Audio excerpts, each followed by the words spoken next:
मैं हूं आपके साथ सृष्टि श्रीवास्तव। पंजाबी सिंगर सिद्धू मूसेवाला की हत्या को काफी समय हो गया है, लेकिन नए नए खुलासों का सिलसिला जारी है और ये खुलासे हर बार चौंकाने वाले होते हैं, क्योंकि इस मामले में नए नए किरदार भी जुड़ते जा रहे हैं। ऐसे में फिर से एक खुलासा हुआ है, जहां ये बात सामने आई है कि सिद्धू मूसेवाला के कत्ल की डील 1 करोड़ रुपए में हुई थी। चलिए आपको बताते हैं क्या कुछ नया खुलासा हुआ है। बता दें, ये खुलासा किसी और ने नहीं बल्कि इस मामले में पकड़े गए शूटरों ने की। उन्होंने बताया कि ये कत्ल का सौदा 1 करोड़ में हुआ था।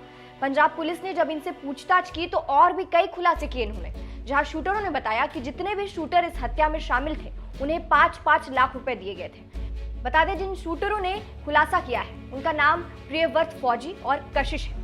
दैनिक जागरण की एक रिपोर्ट के मुताबिक पंजाब के पुलिस अधिकारियों का कहना है कि अभी आरोपियों के पास कैश पड़ा है, रिकवर करने की प्रक्रिया शुरू कर दी गई है। पूछताछ में आरोपियों ने बताया कि हत्या के दिन जिस वाहन से आरोपी भागे थे उसमें भी 10 लाख रुपए कैश था। ये कैश कनाडा से पंजाब में बैठे किसी अज्ञात को शूटरों तक पहुंचाने के लिए कहा गया था। इसके बाद ये पैसा शूटरों तक पहुंचाया गया। पूछताछ में खुलासा हुआ कि मूसेवाला पर जो पहली गोली चलाई गई थी प्रीत मनु कुमसा नाम के शूटर की ओर से चलाई गई थी। आरोपियों ने पूछताछ में बताया कि कुस्सा जब जेल में बंद था, बम्बीहा ग्रुप के गुंगों की ओर से जेल में पीट की गई। वो बम्बीहा ग्रुप को मूसेवाला की हत्या कर अपनी पिटाई का बदला लेने की नसीहत देना चाहता था। उसने अपने साथी को कहा था कि पहली गोली वही चलाएगा। पूछताछ में आरोपियों ने माना है कि हत्या के लिए विदेशी हथियारों का इस्तेमाल किया गया था। इनमें ऑस्ट्रेलिया की ग्लॉक पिस्टल, जर्मनी की हेकलर और AK सीरीज का वेपन शामिल था। सिद्धू मूसेवाला के पिता बकलौर सिंह ने सरकार पर भी आरोप लगाया है। 40 दिन बीत गए उनके बेटे की हत्या को हुए, लेकिन इतने दिन बीते जाने के बाद भी हत्या में शामिल 2 बदमाशों को गिरफ्तार नहीं किया जा सका है। ये कहना है उनके पिता का। उन्होंने आगे कहा कि शायद इस बात का इंतजार किया जा रहा है कि ये बदमाश किसी अन्य वारदात को अंजाम दे, फिर जाकर उनके खिलाफ कोई कार्रवाई करने के बारे में सोचा जाएगा।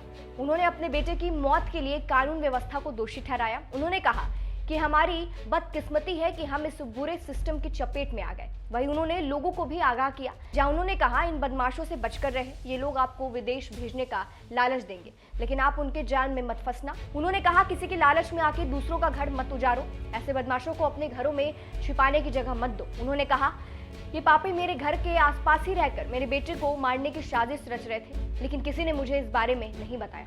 आपको बता दें, 29 मई को पंजाबी सिंगर सिद्धू मूसेवाला की गोलियों से भूनकर हत्या कर दी गई थी, जिसके बाद गैंगस्टर लॉरेंस बिश्नोई के फेसबुक आईडी से इस हत्या की जिम्मेदारी ली गई। जिसके बाद जेल में बंद लॉरेंस बिश्नोई से जब सवाल किया गया तो उसने भी हत्या का जिम्मेदार अपने गैंग को बताया। जिसके बाद से लगातार सिद्धू मूसेवाला के मामले में खुलासे हो रहे हैं, जो कि चौंकाने वाले हैं।